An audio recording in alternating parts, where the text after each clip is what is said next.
La República Dominicana incautó más de 31 toneladas de narcóticos en 2025. El gobierno lo celebra como un triunfo histórico. La DEA lo celebra. El Comando Sur lo celebra.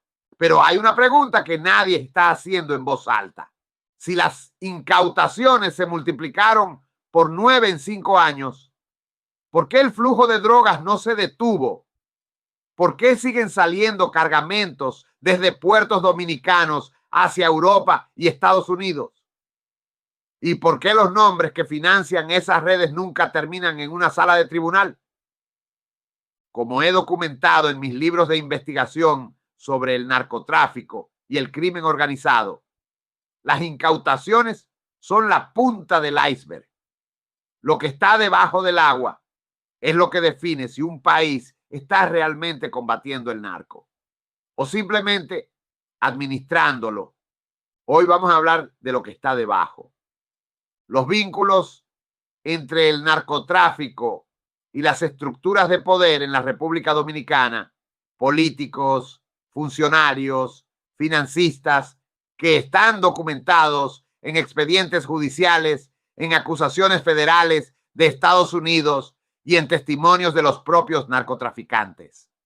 Vínculos que nadie investiga con la misma energía con que se persigue al correo que lleva la droga en una lancha. El 19 de mayo de 2025, un tribunal dominicano condenó a Miguel Andrés Gutiérrez Díaz a 16 años de prisión por narcotráfico. Era diputado del Partido Revolucionario Moderno, el partido en el gobierno, y se convirtió en el primer legislador dominicano condenado por narcotráfico en la historia del país. Pero la pregunta que surge inmediatamente no es la condena. La pregunta es, ¿cómo llegó hasta ahí? ¿Cómo llega un narcotraficante a ser diputado de la República?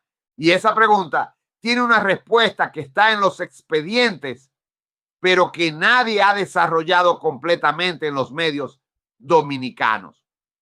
No es un caso aislado. En los últimos 5 años, al menos una decena de diputados, alcaldes, regidores y exfuncionarios han sido acusados formalmente, condenados o se encuentran bajo investigación por participación en redes de narcotráfico y lavado de activos. El regidor del Distrito Nacional por el PRM, Edison Herrera Silvestre, se entregó voluntariamente a las autoridades estadounidenses en mayo de 2025, acusado por una corte federal de Florida de conspirar para traficar cocaína hacia ese país. 3 cargos graves, una corte federal de Estados Unidos. Otro regidor, Walkie Cuevas Chalas, fue arrestado en septiembre de 2024, acusado de formar parte de una red liderada por el presunto narco Junior Santos Restrepo y de haber lavado cerca de 300 millones de pesos en los últimos 10 años. Fíjate en el patrón. No son figuras marginales del sistema político. Son regidores del Distrito Nacional. Son diputados del partido en el poder. Son personas que participan en decisiones sobre presupuestos, sobre contratos, sobre política pública y están, según las acusaciones formales, conectados a redes de tráfico de cocaína hacia Estados Unidos. El narcotráfico en la República Dominicana no opera solo en las calles y en los puertos. Opera en los actos de campaña, en los aportes anónimos, en los contratos que nunca llegan a auditarse. César Emilio Peralta, alias El Abusador, uno de los narcos más buscados de República Dominicana antes de su captura, fue grabado afirmando que en 2016 financió la campaña del Partido de la Liberación Dominicana y del expresidente Danilo Medina. Medina negó cualquier vínculo, pero la grabación existe y nunca fue investigada formalmente por ninguna institución dominicana. Antes de él, el narco Quirino Ernesto Paulino Castillo, conocido como Quirinito, afirmó haber gastado millones de dólares en campañas electorales del expresidente Leonel Fernández entre 2002 y 2004. Fernández lo negó. Tampoco hubo investigación formal. Y más atrás todavía, el capo puertorriqueño José Figueroa Agosto fue señalado por presuntamente haber ayudado a financiar la campaña del Partido Revolucionario Dominicano y de Miguel Vargas Maldonado. Vargas lo negó. 3 partidos distintos, 3 expresidentes o candidatos presidenciales, 3 narcos distintos, el mismo patrón. Nadie investiga, nadie responde, nadie va a tribunal por financiamiento ilegal de campañas. ¿Por qué? Porque la ley de partidos políticos de la República Dominicana tiene vacíos que permiten que el dinero entre sin trazabilidad, porque la Junta Central Electoral no tiene capacidad real de auditar el origen de los aportes. Y porque, como señaló la propia Procuradora General en marzo de 2026 en un foro de la UN-ODC, no hay forma de combatir de manera eficiente el narcotráfico sin luchar contra la corrupción. Cuando un cargamento pasa por un aeropuerto de República Dominicana para cualquier país de Europa, es porque alguien se corrompe. La procuradora lo dijo públicamente ante organismos internacionales. La pregunta es, ¿quién va a investigar a ese alguien? El comunicado oficial de la DEA es directo. Un ciudadano dominicano que reside en República Dominicana coordina la distribución de narcóticos y armas de fuego en Connecticut, Nueva York y Nueva Jersey a través de múltiples redistribuidores. El coordinador de la red no estaba en un país lejano, estaba en Santo Domingo, dirigiendo operaciones en 3 estados del noreste de Estados Unidos desde su residencia en la capital dominicana. Ese es el modelo que se repite. República Dominicana no es solo un país de tránsito, es un centro de coordinación logística para redes que operan en Europa y en Estados Unidos simultáneamente. Y el cártel de Sinaloa ya tiene presencia confirmada en territorio dominicano. En julio de 2025, la Procuraduría General identificó una célula del cártel de Sinaloa operando en Cotuí, provincia de Sánchez Ramírez, responsable de ordenar asesinatos, incluyendo el de un teniente policial retirado y de intentar matar a un testigo.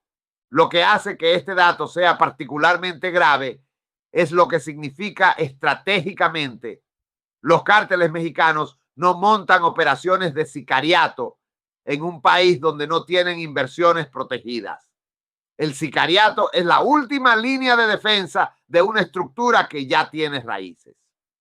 4 ciudadanos mexicanos fueron puestos en la lista de búsqueda por la Policía Nacional Dominicana ese mismo día, con apoyo directo de la DEA y la CBP de Estados Unidos. La pregunta que nadie responde es, ¿qué tan profundas son esas raíces? ¿Y quiénes en República Dominicana les están dando cobertura para operar con esa confianza? El gobierno dominicano tiene un argumento que repite con frecuencia. Las incautaciones se multiplicaron por 9 entre 2020 y 2025. Pasaron de un promedio de 4.845 kilogramos anuales a más de 45.000 kilogramos por año. Es un número real.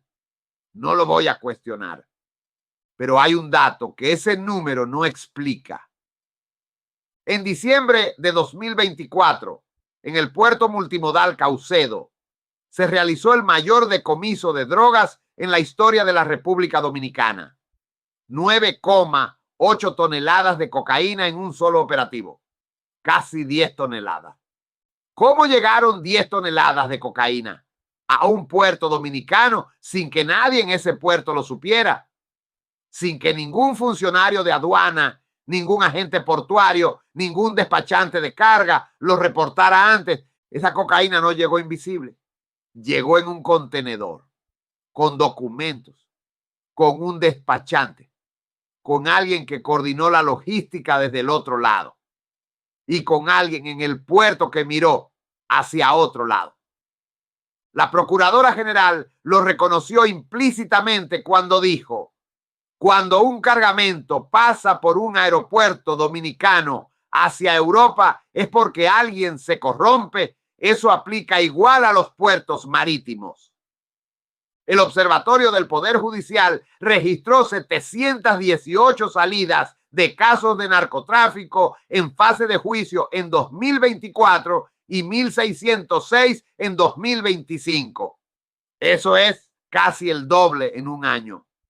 El sistema judicial está procesando más casos, pero la gran mayoría de esos casos son correos, transportistas y operadores de bajo nivel.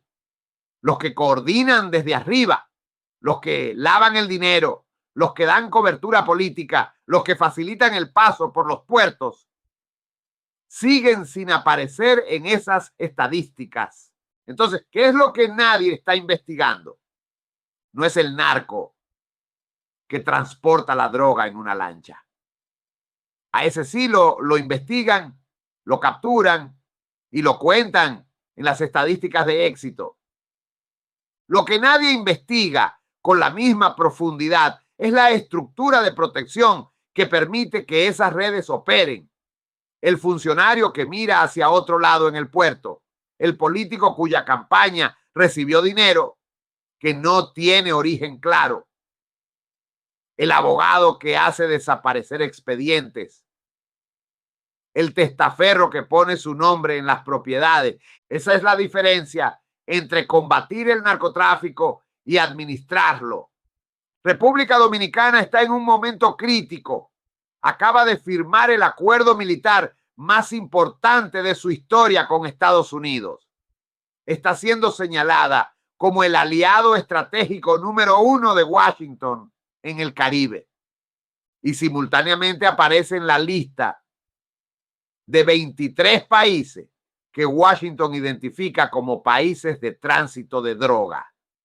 Esa contradicción no se resuelve con más incautaciones en alta mar. Se resuelve investigando quién está dentro de las instituciones.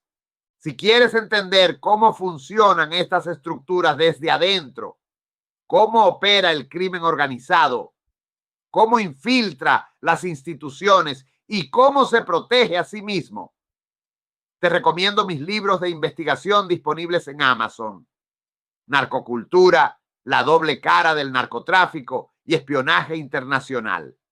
Documentan estos mecanismos con casos reales. Los encuentras en amazon.com buscando Detective Ángel. Si este informe te fue útil, dale like. Déjame tu opinión en los comentarios. ¿Crees que existe voluntad política real para investigar estos vínculos? ¿O crees que el sistema se protege a sí mismo? Suscríbete y activa la campana para no perderte el próximo reporte. Aquí Detective Ángel, siguiendo el dinero, siguiendo el poder. Hasta el próximo informe.